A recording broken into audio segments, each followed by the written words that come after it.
All right, good afternoon, Sunrise Management and Consulting residents. I'm the company's marketing director, Heather Schechter, and we are so pleased that you could join us today for the second resident webinar. While you were staying home to stay safe during this pandemic, we wanted to stay connected and bring you speakers with tips and ideas you could use.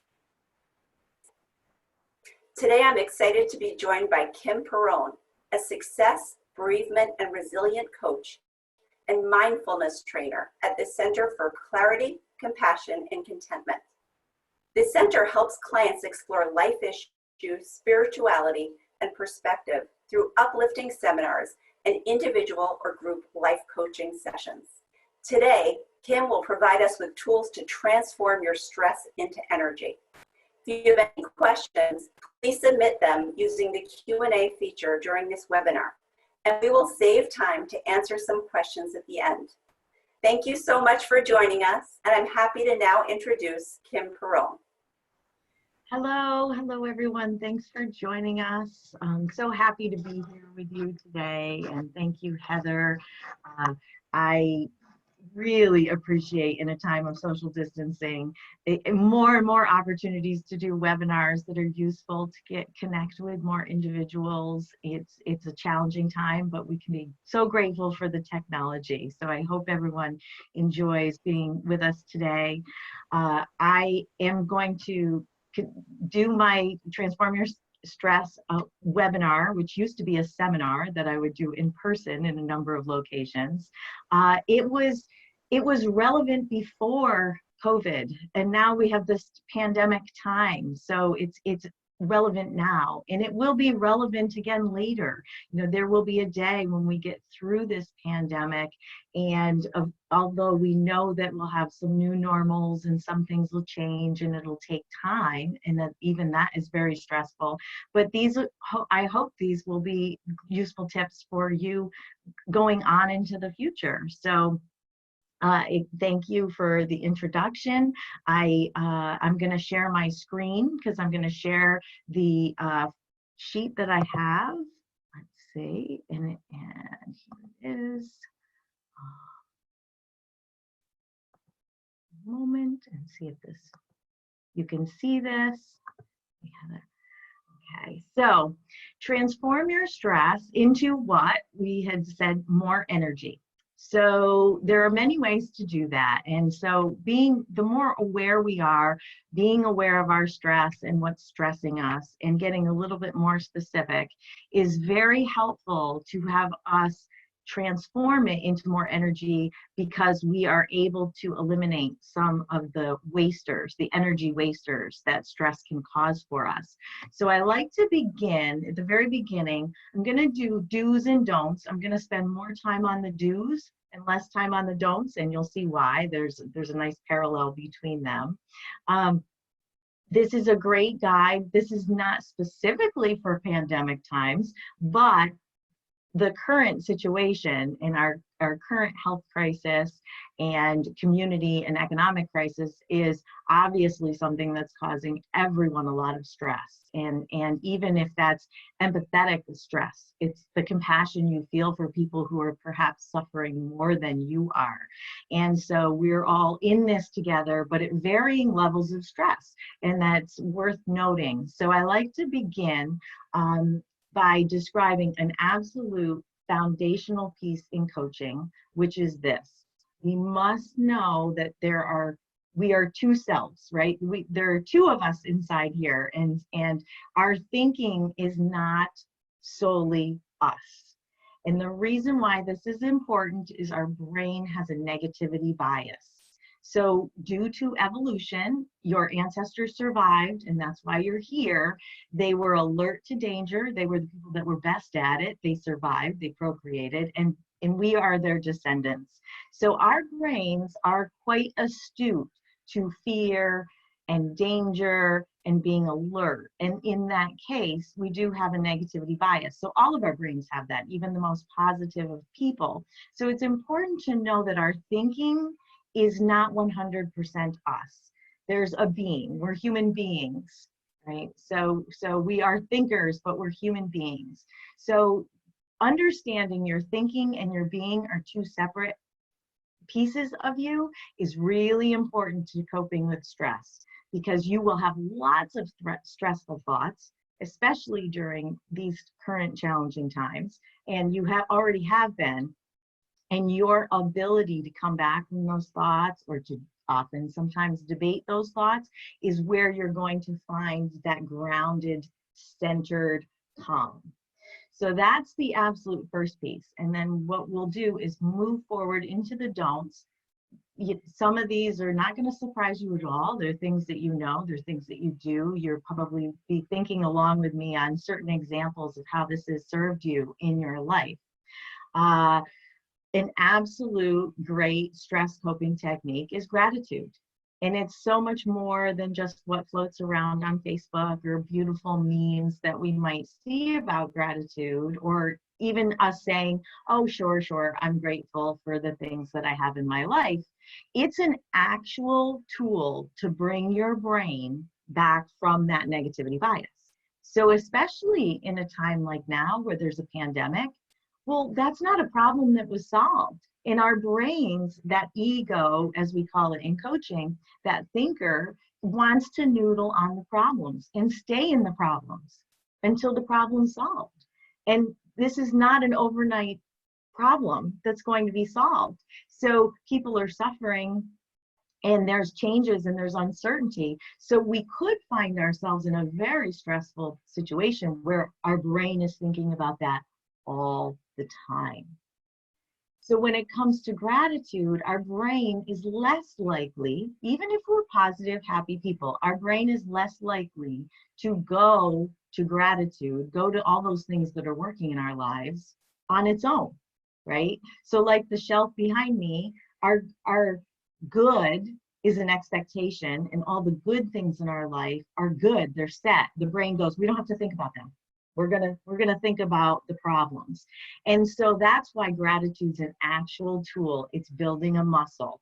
If you feel stressed, when you feel stressed, or when you feel heightened stress, do go to the shelf, pull off all those beautiful things in your life, not necessarily things, but literally, figuratively, go to the shelf of all those great things, dust them off, spend time with them, appreciate. So appreciation of the things that are good in your life, that gratitude is actually engaging a muscle to pull yourself back from fearful thoughts or negative thoughts about what's going to happen.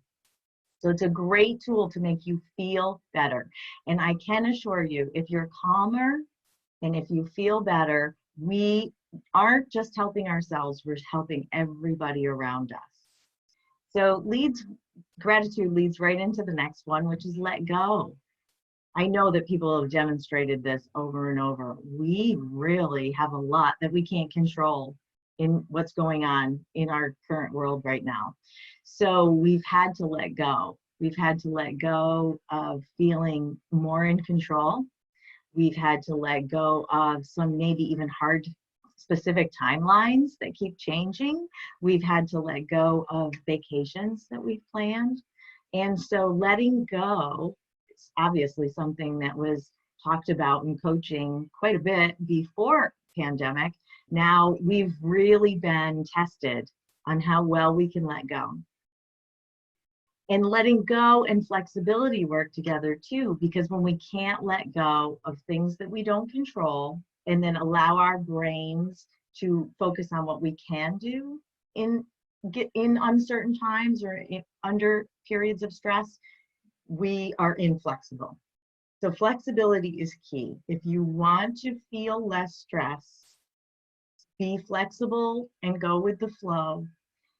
As the famous Lao Tzu expression from 2,500 years ago, ancient wisdom, the brittle branch breaks, but the flexible reed bends.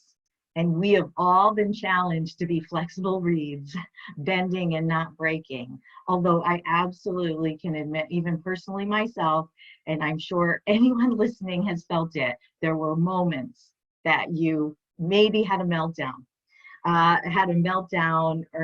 or tears of grief over what's happening right now, the losses. So, or even homeschooling with the children, or not being able to see loved ones. So that's absolutely normal, but the more flexible we are, the less we will resist, the less we'll feel stress, and the more relief we will feel. So there's a great expression that I love to share, which is, we suffer when we don't accept the isness of things, or things as they are. So the more we accept things as they are, even if it's uncertain, then the less stress we suffer. The next is self-care. So self-care is not selfish. I hope you all know this, and I'm telling you something you know already, but right now we're also in a time where we may be serving a lot of people, serving people in our home all the time together, with a partner, or maybe even alone, and then we can't do the fun things that we used to do. So self-care is evolving right now. Self-care is evolving. It's more important now than ever, because you want to be taking care of yourself. You need to know what recharges you. And then if it is going out with friends or travel, and that's been limited, well, what else can you do to care for yourself? Is it a bubble bath? Is it reading a book? What is it? And if you're at a bit of a loss, as someone might be, if a lot of what was self-care are the things that are shut down right now, then we have to engage our creativity to find some new things. And I know people are finding new things to learn, learn the guitar on the computer, or, other arts and crafts, a language. And an interesting side note on that too, don't feel stressed because you're supposed to do that. Like, oh, if I don't come out of this better with learning a language or doing something, that can put undue stress and not be self-care, right? That could tip the scales too, like pressure, additional pressure to do something grand. I want to write a book during this time, but that's putting a lot of pressure on myself, right? So if it's self-care and it helps me, great. If it can be simple, it doesn't need to be overly complicated, but do care for yourself at this time. It's so important to care for yourself. You're doing a lot of caring for others, even if it's in the compassion you just feel for others in your community. I'm not sure how many of you are familiar with manifesting, but that is the next thing on this do's list. So we do want to manifest our future, which is uncertain right now. And the term really means that we're always creating our reality. We are actively creating our future. So the things that we do are obvious. So we're creating our future by working hard at our jobs, getting that promotion. We've been working hard maybe to adapt our career, be at home, or stay calm if we're unemployed. But really, we get more of what we put our thoughts on.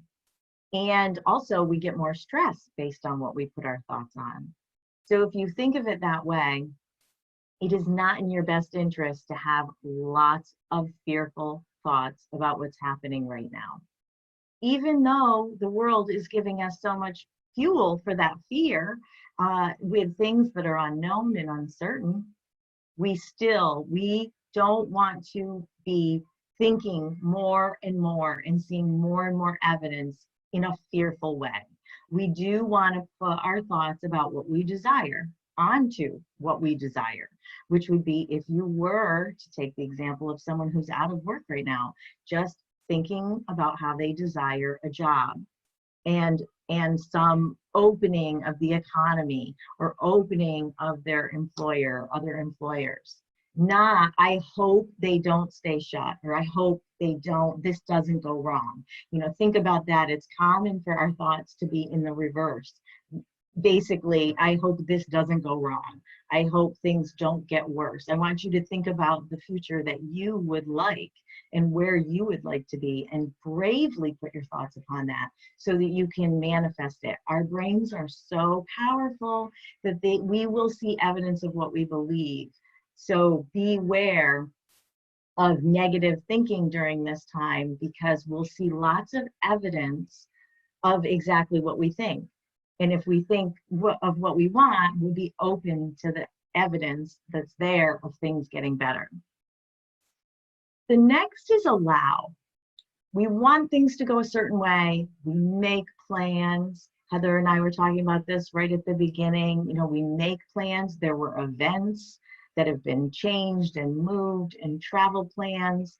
So we wanted things to go a certain way. My godson recently rescheduled his wedding from this coming November to next May. And I know that that was a hard decision, but we want things to go the way we want them to go, but we do need to allow them to go the way they are going. So life has this path of its own. You have your life path on that path. So life is unfolding as it should, even when we don't like it. And that as it should piece, that is ancient wisdom. Ancient philosophical wisdom is that life has a path of its own.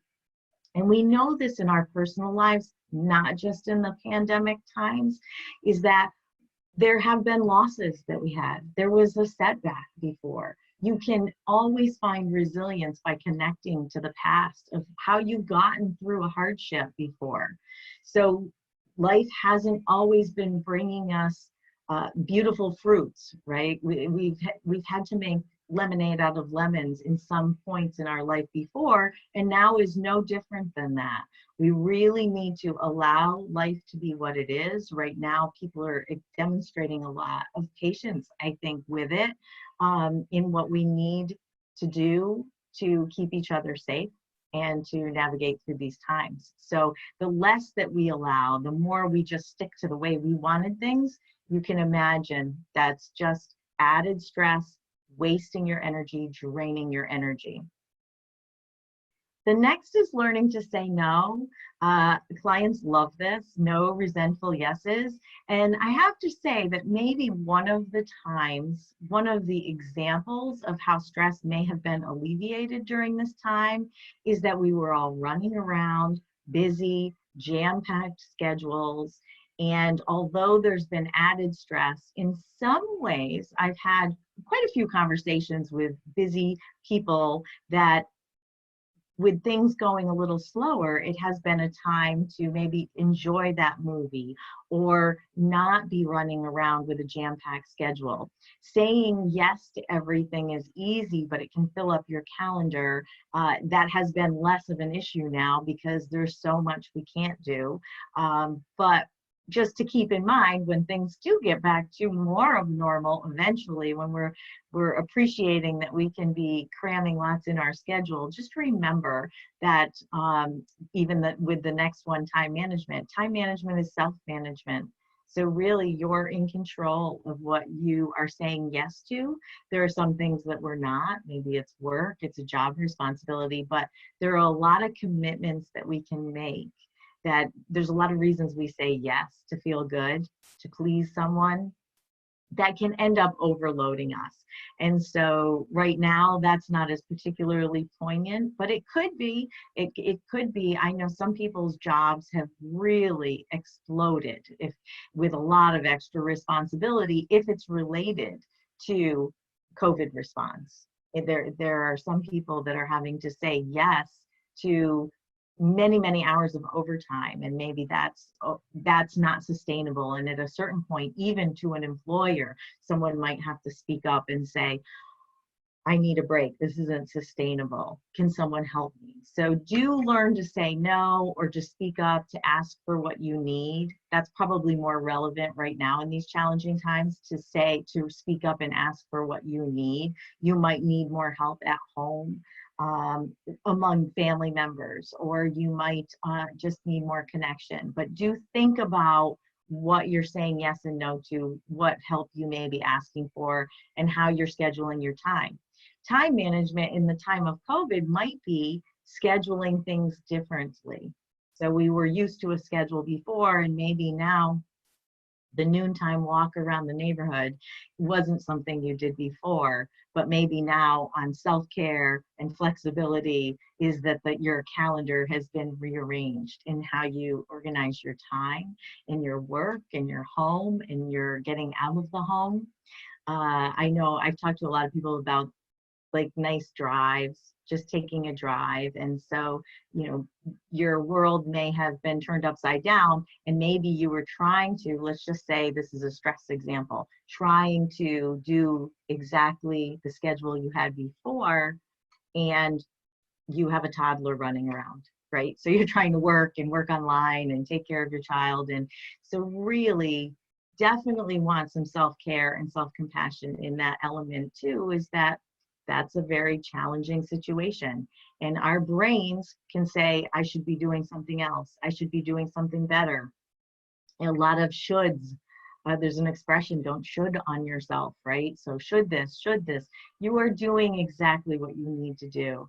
You are adapting. It's been a bumpy ride. I'm sure you have great examples. I hope you're writing them down. I hope you're capturing some of these challenges in a journal even, because these are interesting times and it's been a bumpy road.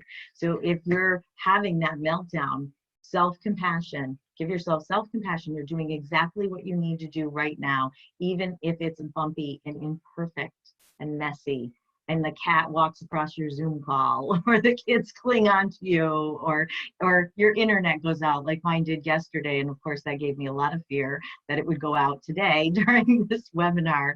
So, so the next one is creating a life plan. And we definitely don't want to live by default. And now is a good time to do a life plan. I do a 3-hour workshop where we really get what's important in our life out on the page, because companies do the plans, the guiding principles, all of that. But it keeps them on track. Well, we have that for our lives. What are our guiding principles? What are our priorities?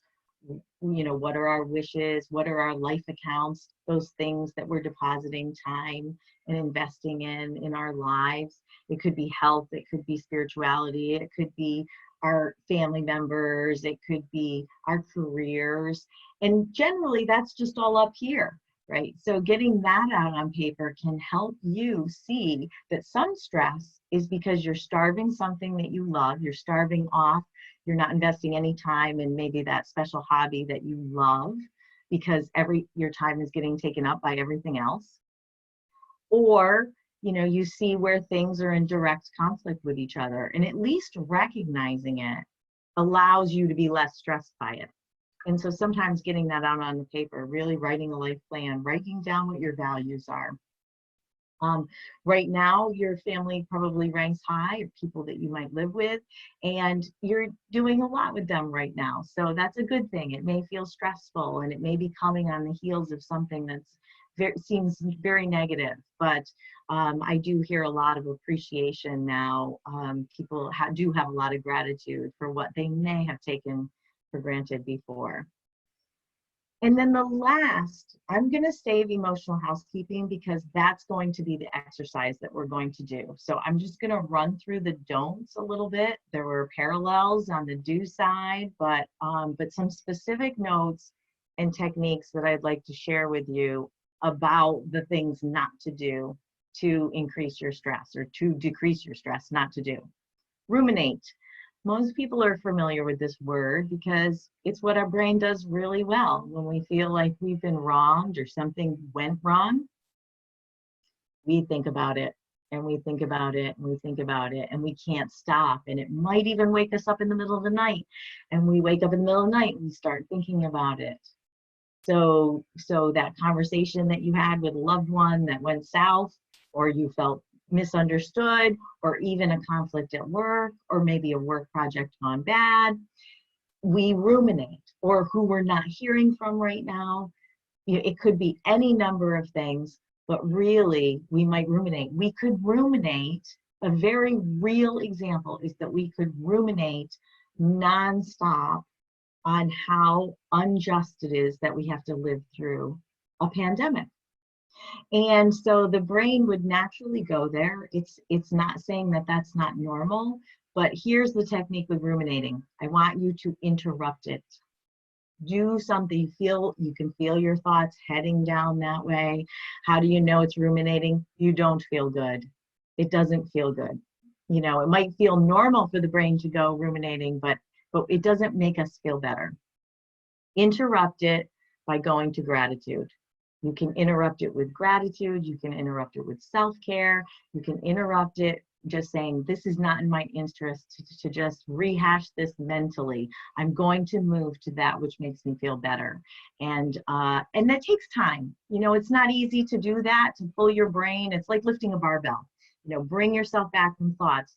Meditation, when people say, oh, my minds are so busy, meditation is training to just come back from a thought and go to your breath, you know, and in as many times as you need to. And so just so you know, that's the deal with that. You're going to have a thought, and then can you go back to your breath, or can you come back from a thought? Very important tool to reduce your stress. The next one, don't take anything personally. There's a beautiful little book called The 4 Agreements, and they're 4 simple agreements, and this is one of them. Don't take anything personally. And it sounds so wonderfully obvious, but we do take things personally all the time. It's very, very hard to not see someone's behavior as being directly attacking you. It may be or offensive to you, right? Or anything really, but people are operating from their own life experiences. So taking things personally can lead to rumination. It can lead to more stress. Perfect example right now, I've heard people talk about, you know, a coworker losing it, getting upset, yelling, or maybe you even had a disagreement, a parent at home with their family trying to juggle 10 tasks at once, you know, kind of losing it. If you hear people say that, that's okay. You know, they're losing it because they're losing it. It's not necessarily anything that you did. So we can reduce our stress by not thinking that it's all about us if someone is interacting with us in a difficult way. Being rigid, so that goes to the flexibility part. We cannot, this is definitely not a time to be rigid. We are super adapters, human adapters. Everybody is figuring out where to even sit in their home to do something like this. Heather and I were talking about that, moving around your house, trying to figure out the best place to conduct your work or webinar or Zoom call. Negative self-talk, again, rumination tends to incorporate some of this, but it's not in your best interest. The brain might think so for those reasons that I've already described, because the brain wants to go back, you know, think, oh, this is a problem. I have to think about it. I have to think about it all the time. I have to think about it till it's solved. You do not need to. You can move away from negative self-talk. And I know that there are many people listening who can relate to the fact that we're often not kind to ourselves in our thoughts. We really aren't. You know, if things aren't going well, we're going, what did I do wrong? We're kicking ourselves. We should have done this. We should have done this, like I had mentioned before. And really, now is the time for compassion with others, but compassion for yourself. Self-compassion. Move away from negative self-talk. Give yourself compassion. Be that good friend. Sometimes people don't even know what that could mean. Like, I'm not very nice to myself. I kick myself. I push myself to do a lot. So then they go, well, what does that even mean, self-compassion? It's what you would say to a good friend. Be that good friend for yourself. Busyness is a status symbol. So I think that right now, these challenging times are really flying in the face of that, where we were busy, running around, letting ourselves be defined by busyness. And I love to share with people that you are a human being, not a human doing. So keep that in mind. If now your normal busyness that you are unable to do is causing you stress, right? Just now is a perfect time to connect with the fact that you are not what you do. You are you, and you are a being. And I love the fact that when we can't travel outward in our town, in our country, in our world, we can travel inward and learn more about ourselves. So you are a human being, not a human doing. The resentful, yes, I had mentioned overscheduling yourself, absolutely. Now we're overscheduled in different ways and overtasked in different ways. And then living by default is what you do when you don't have intention in that life plan or even an intention for your day. everybody can relate to this, I'm sure, is that just by default, the phone call you get, the need of someone else, and then there was one or two things on your list that you needed to do in any given day, and you go, how come I didn't get that done? Because you were defaulting to what everyone else needed for you. Even living with intention right now is perfect. If you do have a journal, you can be intentional. Like, what do you want to accomplish today? Write that down, stay true to it, make sure that you have an intention. Maybe it's even just to stay calm or stay happy or not work. When we don't have any boundaries, the working 24/7 can creep up too and work around the clock. So that could be a challenge as well. Maybe my intention this weekend is to not work because I've been working because there's nowhere I'm going. So do keep that in mind, how you might be defaulting. And then judging yourself and others. This is a hot topic right now. There's so much polarization. There's so much fear, and it's turning to anger and disagreement. We don't have to judge. Our brain likes to categorize things because that's how it perceives the world. So we feel like we need to pick a side, stand up for something, judge someone, judge ourselves for what we're doing, but we don't have to. You can abstain from judging and really just move to compassion. These are difficult times, and everyone's at the same time, simultaneously trying to navigate their way through. So even just not that rub, that polarization, that judgment, we can lessen the judgment and just have compassion for everyone who's struggling right now. So that is how to reduce your stress. If you reduce the stress, the drain of stress, you will have more energy. So when you do these things, you will not be taxing yourself as hard. The way, for example, rumination is so draining, or negative self-talk is so draining. If you get more comfortable moving away from that quicker, you will save energy. Being flexible, having gratitude. You can tell your brain it's absolutely okay to connect with anything, even if it's that bowl of ice cream. I'm grateful for that bowl of ice cream right now because it's just happy and it's something I enjoy, or that movie, or that game that you play with your family members because there's nothing that you can do out in the world at the moment. So you're just playing cards. Have gratitude and enjoy this time, because these moments are our life too. Our life isn't on hold. It's still happening. So with that, Heather, I can move to the emotional housekeeping tool, but did you have people who had done the poll? Yes. Okay. So I'm going to stop sharing this sheet, and I am going to talk about the emotional housekeeping tool. So are there any themes? I mean, obviously, even in our questions, there were themes about how we feel, right? So people probably even noticed the feelings that I was asking questions about, what makes you angry? What makes you afraid? What is causing you sadness? So was there any clear pattern, or was it across the board? So your first question that you asked, what is causing you to feel angry? The things that were causing the people on this webinar to feel angry the most were social distancing and lots of change. Absolutely. So we are absolutely wired to connect. And this is a very real challenge for human beings, even introverted human beings, right? The social distancing is a challenge, and lots of change. So given that, the emotional housekeeping tool I'm going to teach you correlates to those questions that I asked. And we want to be feeling our feelings, not stuffing them down, not pushing them aside so that they come up like a volcano later at some other point.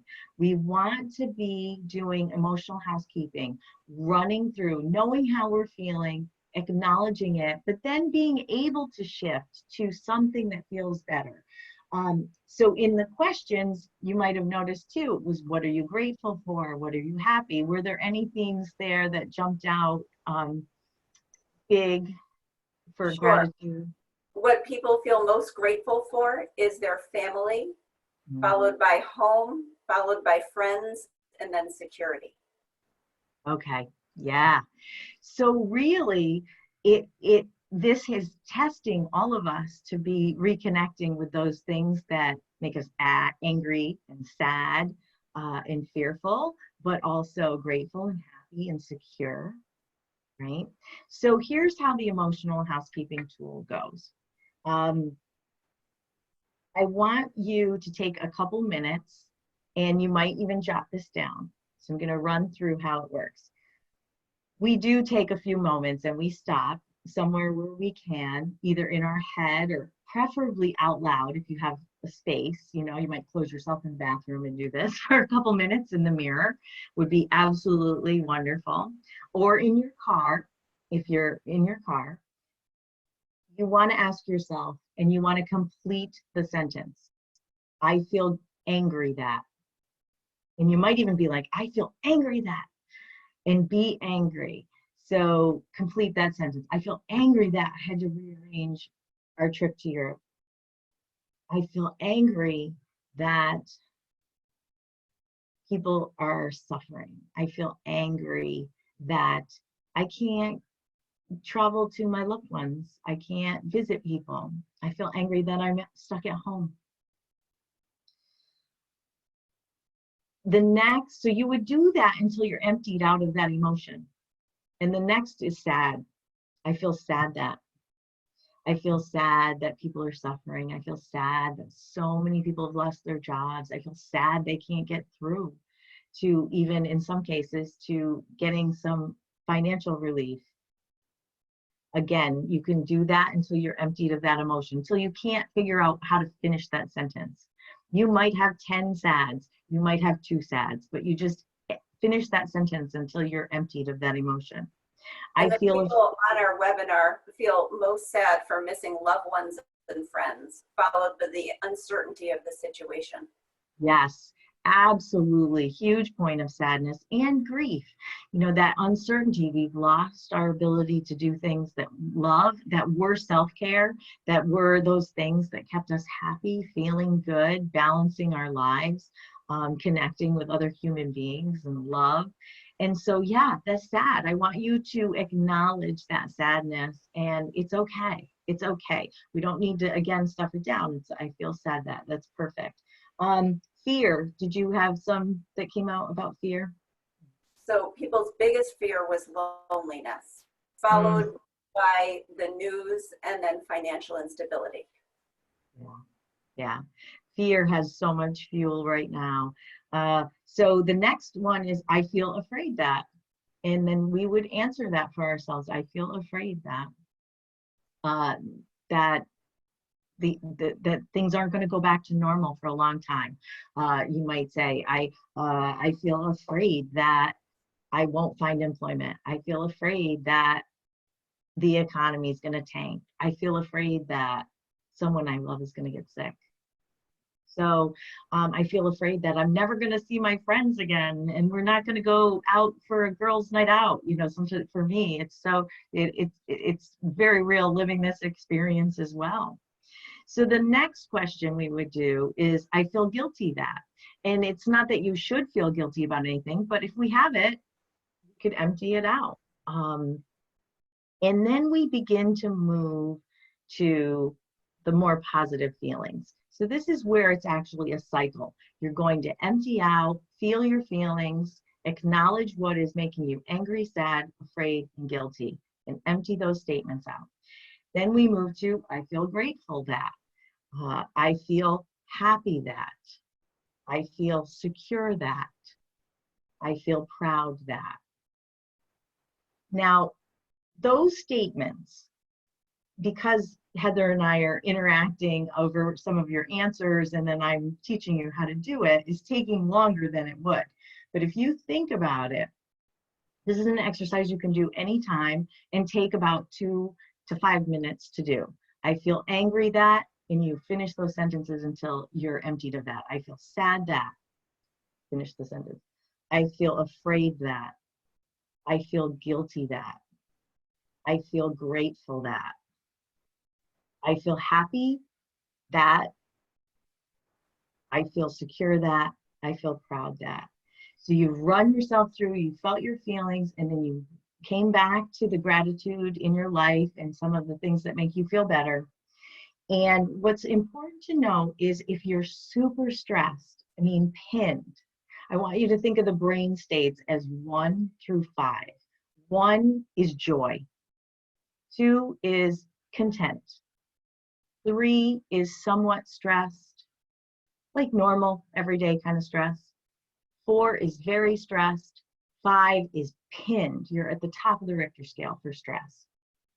When we run through that cycle of I feel angry that through I feel proud that, you can knock your brain's stress level down from a 5 to a 4, to a 3, a 3 to a 2. Because even if you weren't super stressed, you can use this in good times and bad.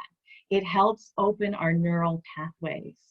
So it helps us open more neural pathways towards happiness. Our brain has a lot of neuroplasticity, and the biology's there that if we are doing this, we can create more synapses towards less stress. So that could be another whole topic for another day, because there's a lot of depth on that.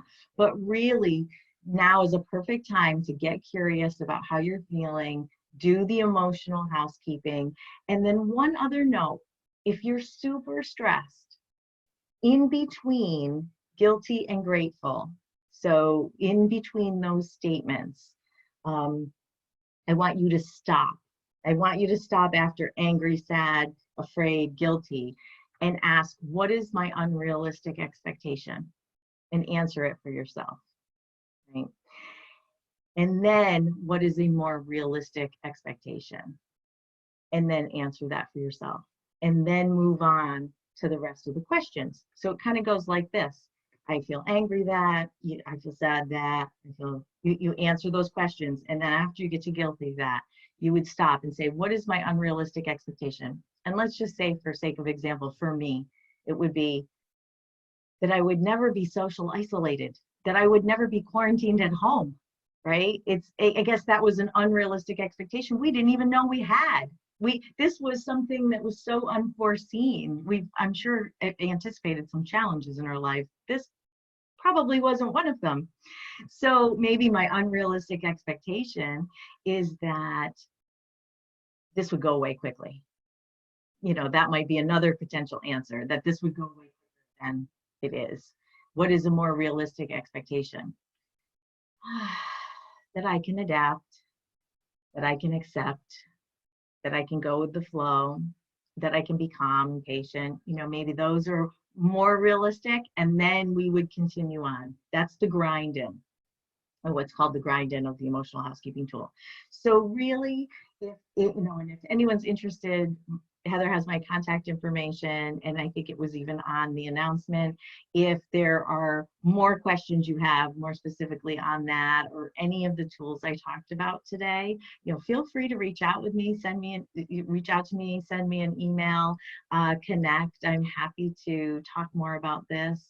It brings me a great deal of joy to be able to share these tools, especially when people are suffering and there is a lot of stress. People were stressed before, so now there's a lot of stress, and we should be feeling as good as we can in any given moment. So other topics that I talk about are mindfulness and self-compassion and resilience, and I'm happy to share information on that as well. And then with that, I think we're right on time, maybe to have some other questions, if you have any questions that are coming into you, Heather.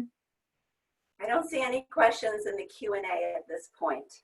Okay. Let me ask you, do you have any questions? I know that we talked a bit when we were setting this webinar up, and then a little at the beginning, but did anything jump out for you? So I know, it's a really good idea what you say to check in with yourself. Do you send a reminder to yourself to check in with yourself?